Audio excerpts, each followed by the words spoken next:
আসসালামু আলাইকুম। আজকে আপনাদেরকে দেখাবো আম্মুর হাতের খুবই স্পেশাল বুটের ডালের চর্বি ডাল। খুবই মজাদার এবং মুখরোচক আর খুবই স্পাইসি একটি খাবার।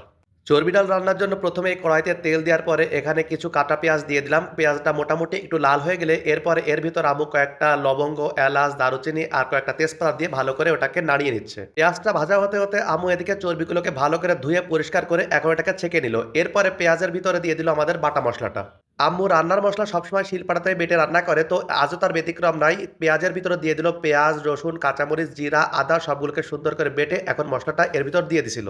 মশলাটা শুকনো শুকনো কষানো হতে হতে এর ভিতরে পরিমাণ মতো হলুদ, লবণ এবং ঝালের গুঁড়া দিয়ে এটাকে আবার ভালো করে কষিয়ে নিচ্ছে। দেখতেই পাচ্ছেন কি দারুণ একটা কালার আসছে, আলহামদুলিল্লাহ। মশলাটা সুন্দর করে কষানো হয়ে গেলে এখন আগে থেকে ধুয়ে রাখা চর্বিগুলোকে এর ভিতর দিয়ে চর্বির সাহায্যে মশলাগুলোকে আবার কিছুক্ষণ আম্মু কষিয়ে নিচ্ছে। আম্মুর এই চর্বিটা আসলে খুবই মজাদার এবং অনেক সুন্দর হয়, তো আপনারা ভিডিওটি যারা দেখছেন অবশ্যই বাসায় ঠিক এভাবেই ট্রাই করবেন।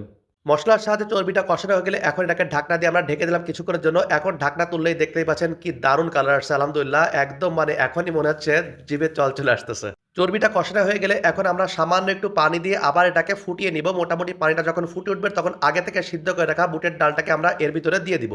আমরা বুটের ডালটাকে আগে থেকে সিদ্ধ করে রাখছিলাম, যে ভিডিওটা আপনাদেরকে আসলে দেখানো হয়নি। এখন সম্পূর্ণ বুটের ডালটা আমরা এর ভিতর দিয়ে দিলাম। যেহেতু কড়াইটা একটু ছোট ছিল তাই পরবর্তীতে আমরা এটাকে আবার হাঁড়িতে ঢেলে নিয়েছিলাম। এখন মশলা, চর্বি আর সিদ্ধ করা ডালটাকে ভালো করে নেড়ে চেড়ে এখন খুব সুন্দর করে মিক্সড করতে হবে। দেখতেই পাচ্ছেন আম্মু এই যে সুন্দর করে মিক্সড করছে। মোটামুটি আমাদের রান্না প্রায় শেষের দিকেই। আমাদের এই চর্বি ডালের ভিডিওটি আপনার কাছে কেমন লাগলো অবশ্যই কমেন্টসের মাধ্যমে জানাবেন, এবং যদি নতুন হয়ে থাকেন তাহলে অবশ্যই চ্যানেলটিকে সাবস্ক্রাইব করবেন এবং পেজটিকে ফলো দিয়ে পাশে থাকবেন। আমাদের বুটের ডাল দিয়ে চর্বি রান্না মোটামুটি হয়ে গেছে, আলহামদুলিল্লাহ। দেখতেই পাচ্ছেন আজ এ পর্যন্তই। দেখাবে আগামীকাল নতুন কোনো ভিডিওতে ইনশাআল্লাহ। ততক্ষণ ভালো থাকবেন। আসসালামু আলাইকুম।